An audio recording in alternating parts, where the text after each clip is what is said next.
خويا وخر بدي اتوضا. كان ارد اسبح غير ارد اتوضا، وجهك تقول خرزه مال فساد. يا الخبزه مال فساد. وجهك شنو خويا جاي تصنف عليه؟ دعوه هسه ما صرف عليك، الزم خل اتوضا. انت شو اسمك؟ انا طنوش. ابن ايمن انت خالي؟ عم عف هاي السوالف.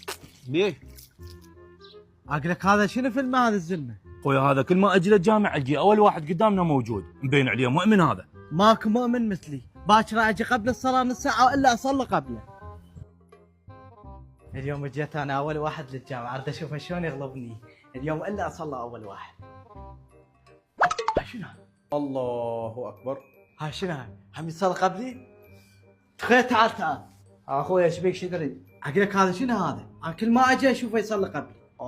هذا قوي ما تقدر له بالايمان، يوميا يصلي قبل الناس كلها. شلون؟ باكر الا اجي قبل الصلاه بساعه، وارد اراوي من طنوش. انا اليوم جبتكم حتى اراويكم من الاقوى، انا لو هو. تعالوا راح اليوم الا اصلي قبله. رجال تعال تعال. اللهم اغفر للمؤمنين والمؤمنات. هاي شنو هاي؟ هاي عود جيت قبل الصلاه بساعه. ما احنا مو تقدر قلنا لك ما تقدر لك؟ ما تقدر. استغفر الله استغفر الله استغفر الله استغفر الله. اوقف تعال، انت منين لك هذا الايمان؟ تريد تصير مؤمن مثلي؟ اي والله رحمه لوالديك. تريد تصير مثلي؟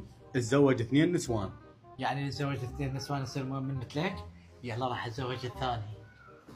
اخوان باكر الزفه مالتي واريد حضوركم. انا راح تتزوج على الخير والبركه. الا اصير مؤمن اكثر من عنده.